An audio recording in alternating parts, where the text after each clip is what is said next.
Check. Alright, so this video is gonna be a video on servitor magic.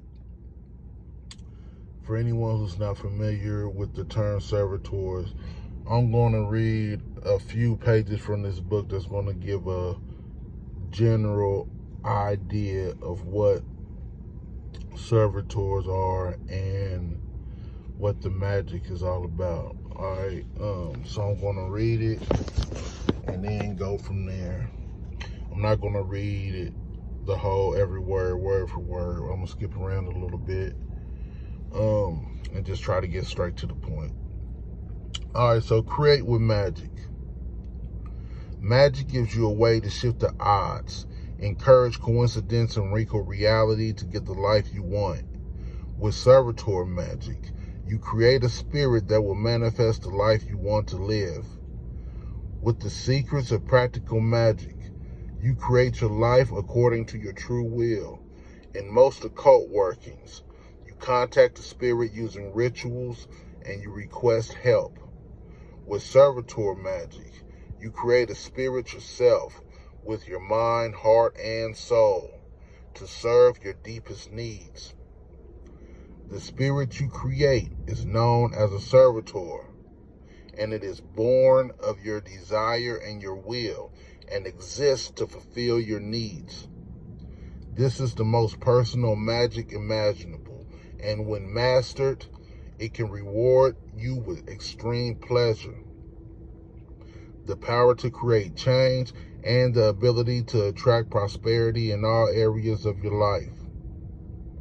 Servitors are self-aware entities, but they are intimately tied to your needs and wants, giving you a precise way to seek out results safely. All right, we keep it moving. So, servitor is a spirit that you create using your imagination. All right. So, like when we was kids and you used to create a imaginary friend, something like that, right? All right, so what can servitors actually do? Magic is used to attract money, love, and luck, but it can also be used to inspire artists, to encourage loyalty and passion, to increase popularity and fame, or to repel attacks. Magic makes people see you in a new light, protect you, end bad luck, open new opportunities, and direct change in whatever way you want. If you have a need, it can be served through magic. The beauty of working with servitors is that because you create a servitor with a specific purpose, the guesswork of the magic is taken away. You can be assured that the spirit is working for the exact result you want because you have created it with that result in mind. Servitors are bound to your needs and desires and will satisfy those needs and desires. I write novels under another name, and I once created a servitor to help increase sales of my novels. The servitor was crafted with this exact purpose in mind. It was not designed to bring me general luck or better sales in all areas of my life, or even to increase fame. The servitor was designed to increase novel sales.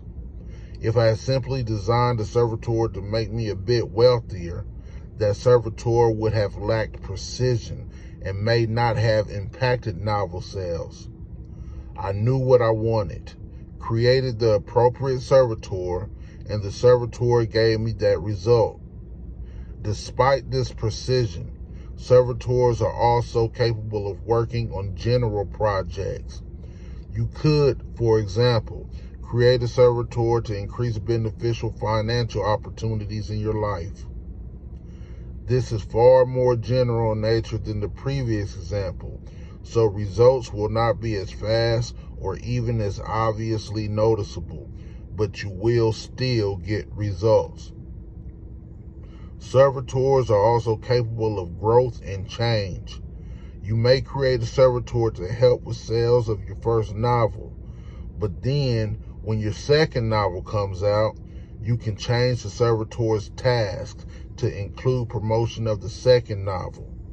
This adaptability gives you the benefit of precision, with the option to modify the servitor as your needs change.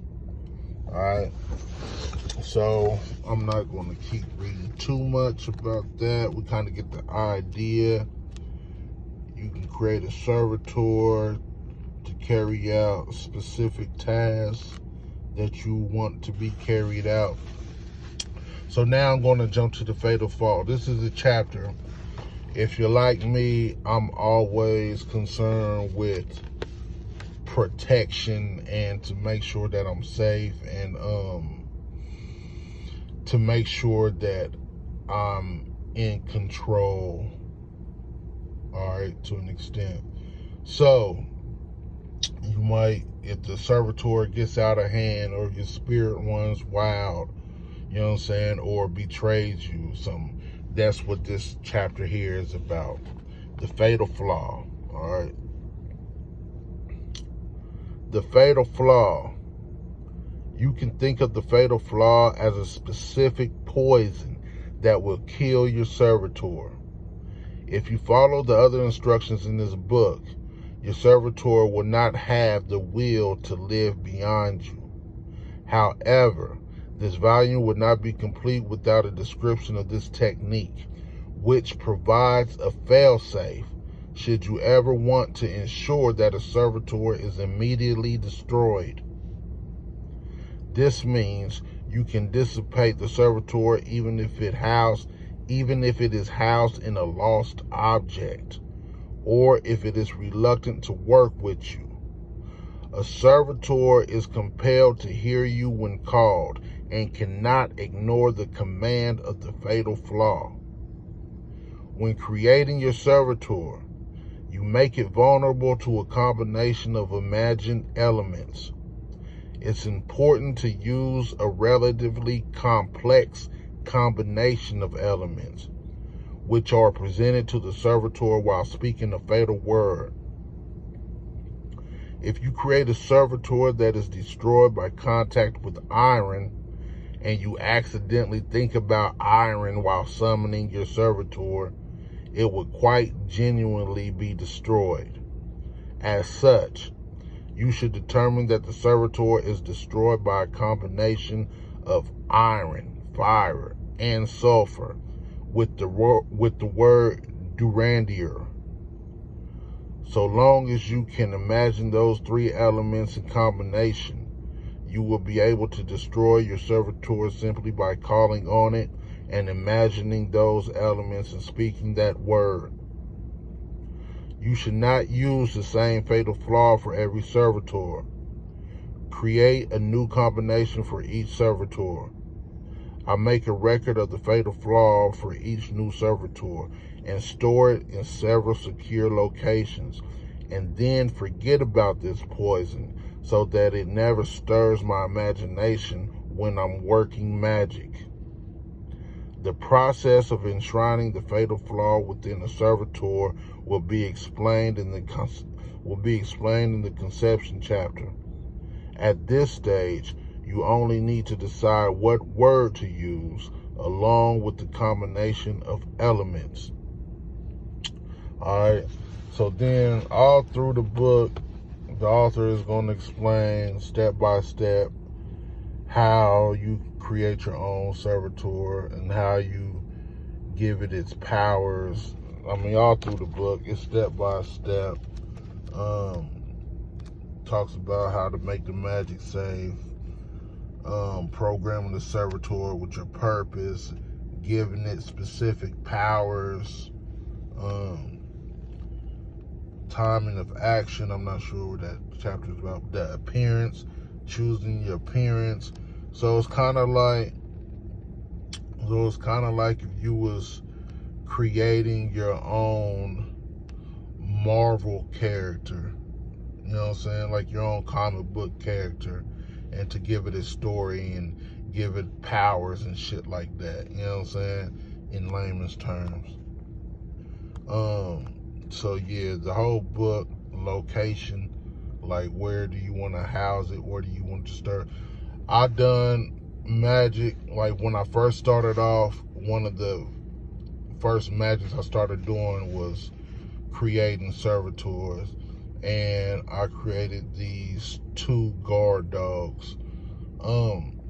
As I look back on it, the magic wasn't really very strong, but when I was in the moment of doing it, you know what I'm saying, I felt like the magic was strong, you know what I'm saying, kind of until I knew better or whatever, just knew more, you know what I'm saying. I was give the servitor a sigil creation, so it got it all through if you into something like that. The book I'm reading from, Magical Servitors, Create Your Own Spirits to Attract Pleasure, Power, and Prosperity by Damon Brand.